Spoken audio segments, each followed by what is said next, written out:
Ya, Anda kembali di One on One pemirsa. Kita masih membahas beberapa hal yang kemudian menarik untuk dibahas bersama dengan Kiai Haji Holil Nafis selaku Ketua MUI bidang dakwah dan juga ukhuwah, Pak Kiai. Kalau kemudian kita melihat Pak Kiai bagaimana marak ya kasus pagar laut di wilayah Tangerang, Banten, Pak Kiai juga mengikuti hal ini kan Pak Kiai ya? Mengikuti, bahkan Majelis Ulama dalam Mukernasnya bulan lalu itu menyebut tentang menuntut dicabutnya PSN. Tapi itu dua hal yang berbeda, PSN, PIK itu beda. Tapi kita mungkin kalau bicara soal pagar ya tentu aneh.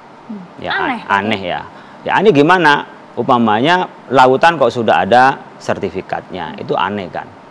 Jadi itu sebenarnya kan akal-akalan. Biasanya itu orang yang akal-akalan modelnya dipagar dulu, kemudian setelah menjadi daratan baru disertifikat. Ini lebih cepat lagi sertifikatnya sebelum jadi daratan. Karena undang-undangnya kalau laut itu tidak bisa. Dan aneh lagi mengatakan membeli dari perorangan. Itu memang kadang-kadang modus juga, sehingga yang membeli tidak dituntut. Yang dituntut adalah orang yang pertama punya sertifikat. Saya tidak tahu itu perlu diselidiki apakah benar atau memang ada orang yang dipasang hanya taktik saja di dalam mengakali aturan. Itu perlu diselidiki gitu ya dalam hal ini. Oleh karena itu kita melihat beberapa kasus itu banyak dari pantai-pantai kita yang strategis. Kasus Rempang, kasus beberapa tempat itu kan pantai-pantai yang dilakukan. Dan itu adalah bagian dari kedaulatan kita. Kalau saya berpikir bukan semata-mata persoalan ini sesuai hukum atau tidak sesuai hukum, itu iya pasti karena itu adalah aturannya. Tetapi kita melihat lebih besar adalah persoalan kesenjangan. Ini biasanya yang muncul di situ sehingga menjadi kelompok elit, orang terusir, kemudian orang harus menepi. Itu satu. Yang kedua persoalan kedaulatan. Dalam kedaulatan ini adalah negara kita. Yang melakukan ini siapa? Segelintir orang. Apakah ini dikuasai oleh negara? Kan saya khawatir juga ada orang yang bermain mata dengan penguasa. Sehingga dia melakukan ya lebih agresif atas nama bisnis, tapi juga ada saat yang bersamaan ada kedaulatan kita yang bisa diambil teritori-teritori kita. Bisa dibayangkan sebelum viral kok bisa nggak tahu 30 meter begitu dipasang umpamanya pagar bambu. Bukan Bandung Bondowoso ini ya. Bukan. Bisa dibayangkan coba. Awalnya kita kan mau ditipu tuh. Yang swadaya lah. Siapa yang swadaya mau bikin? Tetapi kan dengan gerakan sebagian orang yang pro atau ada kepentingan secara finansial membenarkan dan seakan-akan menviralkan kitalah yang menjaga tanah air dianggap adalah orang yang anti kedamaian. Kita anti terhadap persatuan, kita sentimen pada etnis. Itu dimunculkan sehingga yang kita ingin menegakkan kebenaran dan kedaulatan seakan-akan kita tertuduh. Padahal siapa yang melakukan itu? Siapa yang melakukan pelanggaran itu? Kalau saya mengutip dari Pak Mahfud kan nggak sulit untuk membaca itu. Kalau mau diproses. Sementara orang yang hanya maling ayam, umumnya sedikit, itu cepat sekali kok proses hukumnya. Tapi kenapa ini lambat?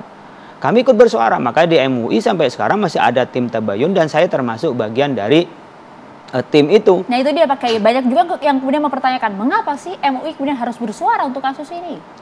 MUI itu sebenarnya adalah cerminan dari kemasyarakatan. Ketika tidak bersuara, maka MUI pasti harus bersaudara. Itu adalah moral etik loh. Kalau dalam bahasa agama namanya amar ma'ruf nahi mungkar. Jadi ada pertanggungjawaban di hadapan Allah. Kalau saya berbicara, para kiai berbicara, kemudian tidak jalan, tidak ada keharusan terus berhasil.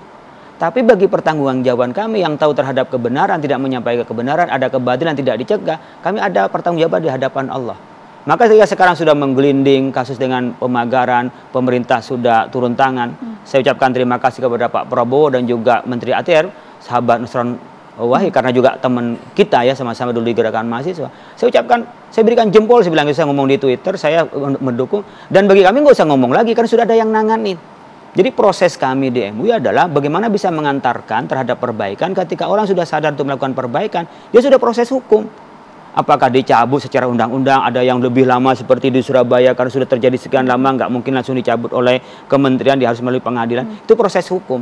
Tetapi yang ingin sampaikan adalah bagaimana bisa menegakkan keadilan saat yang bersamaan kita saling menjaga kedaulatan ini.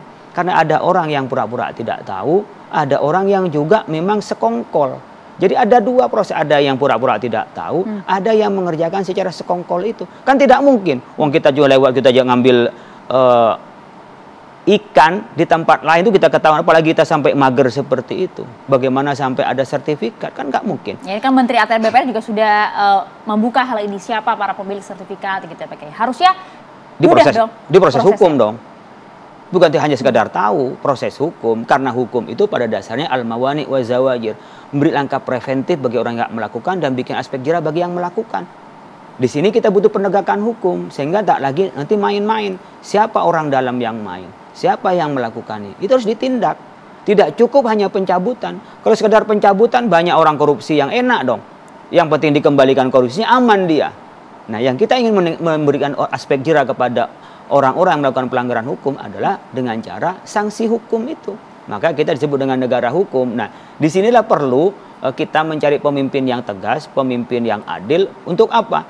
Karena menciptakan stabilitas sosial. Al-imamatu mawdu'atin li khilafatin nubuwah fi hirasatid wa siyasatid dunya. Jadi kepemimpinan itu kita pilih untuk apa?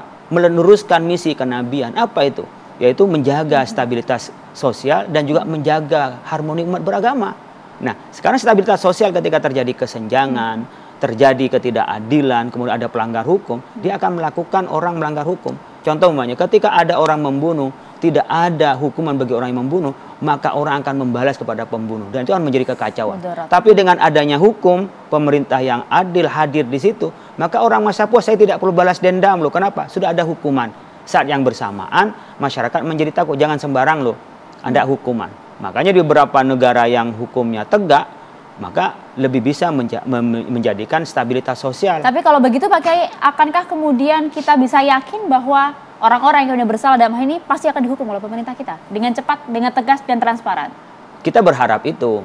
Kalau tidak didesak kita kadang-kadang kan melempem. Itu tugas MUI juga kan? Nah, kan no viral no justice kan gitu. Dengan viral kita hadir baru ada bergerak. Disitulah kami pentingnya bersuara.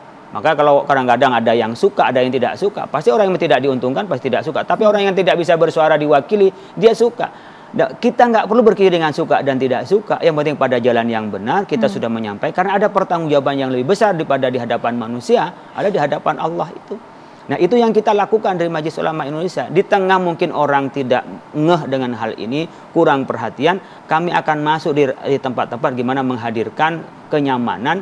Tentu pasti ada akibat, ada orang yang merasa dirugikan itu. Itulah dia peran MUI dalam hal pembimbing, pengayom dan juga penjaga bagi moral bangsa. Terima kasih banyak Pak Kiai Haji Khalil Nafis atas waktunya bersama kami di Wana Allah. Selalu untuk Pak Kiai dan juga semoga kita bisa berbincang lagi memberikan pencerahan bagi masyarakat. Terima kasih banyak Pak Kiai. Sama-sama. Itu tadi perbincangan kami pemirsa bersama dengan Kiai Haji Khalil Nafis, Ketua MUI Bidang Dakwah dan juga Ukhuwah. Kita jumpa lagi di Wana Allah minggu depan. Sampai jumpa.